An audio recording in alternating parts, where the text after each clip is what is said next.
چل ڕێگا بۆ وازهێنان لە گوناه و تاوان. خاڵی چوارەم دوورکەوتنەوە لە هۆکارەکانی گوناه و پاڵنەر و بەهێزکەرەکانی. بێگومان هەموو گوناه و تاوانێک پاڵنەرێکی هەیە، شتێک وات لێ دەکات کە بەردەوام بی لەو گوناه و تاوانە. خاڵێک لە خاڵە گرنگ و بنەڕەتیەکانی وازهێنانیش لە گوناه و تاوان واتە لە ئوسوڵ و ئەسڵەکانی چارەسەر بریتیە لە دوورکەوتنەوە لە هۆکارەکانی نەخۆشی. چۆن خەڵک لە ڤایرۆسی کۆڕۆنا خۆی دەپارێزیت و خۆی کەرەنتینە دەکات، دەستکێش لە دەست دەکات و کەمامە دەبەستێتن، بە هەمان شێوە بۆ گوناه و تاوانیش پێویستە کەمامەت ببەستی و خۆت دوور ڕاگری و دوورە پەرێزبی. وەکو چۆن ئیمامی ابن الجەوزی ڕەحمەتی خوای لێبێ دەفەرمێتن: من قارب الفتنة بعدت عنه السلامة، واتە ئەوەی لە فتنە و گوناه نزیک بیتن ئەو کەسە پارێزرا و سەلامەت نابێتن.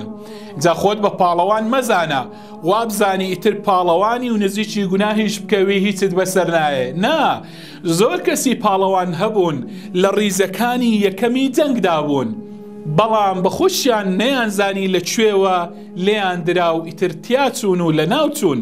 ئیمامی حەمزە ڕەحمەتی خوای لێبێتن بە نمونە وەرگرە چۆن وەحشی لە ڕیزەکانی پێشەوەی جەنگ شەهیدی کرد.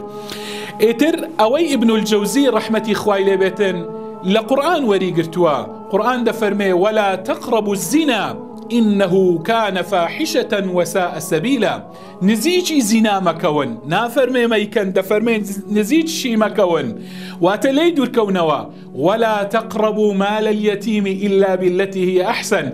نزيجي مال اليتيم مكونوا مقر بتاعك نبيتن واتقر بو برجواندي أوان نبيت. ولا تقربوا الفواحش. إتر أويك لدوربري باوان مەڕەکانی بلەوەڕێنێت و ئاژەڵەکانی بلەوەڕێنێتن، ڕۆژێک دێ ئاژەڵەکانی دەچنە ناو ئەو پاوان و ناو ئەو باخچەیە.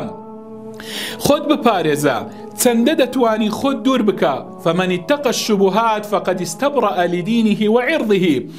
زۆر گەنجمان هەبوو بەداخەوە، زۆر گەنجمان هەبوو خۆپارێز و عەفیف و داوێن پاک بوو، بەڵام کاتێک بە هەر بیانوێک بێ تەماشەی وێنەی ڕووتی کرد، توش بوو، دڵی پێوە بوو، پاشان کەتە ناو قوڕ و لیتەیەکەوە کە بەداخەوە لی دەرنایەتن. زۆر کەسمان هەبوو لە کەناری دەریادا بوو، لە کەناری سەلامەتیدا بوو، بەڵام زۆر نزیک بوو شەپۆلی دەریا هات و بردی لەگەڵ خۆی و غەرقی کرد. زۆر کەسمان هەبوو تەنها لە یەک نەزەردا تووشی فتنێ و بەڵاو موسیبەتی گەورە بوو. زۆر کەسمان هەبوو تەنها بە یەک گوێگرتن لە گۆرانیەک تووشی چ هات، تووشی ماڵوێرانی، کاولکاری، ماڵەکانی پێڕووخان، بەڵێ خێزانەکان لە یەک جیابوونەوە بەهۆی تەنها گوێگرتن لە یەک گۆرانی تووشی خیانەتی زەوجی بوون. بەڵێ ئەوانە ئەگەر هاتبا و دەرگاکانی شەڕیان بگرتبایە، دەرگاکانیان بگرتبا و نەیان کردباوە بەڕووی ئیبلیس و بەڕووی شەیطاندا، ئەوە تووشی ئەو بەڵاو نەهامەتیانە نەدەبوون. ئیتر یا ئەیها الذین آمنوا لا تتبعوا خطوات الشەیطان.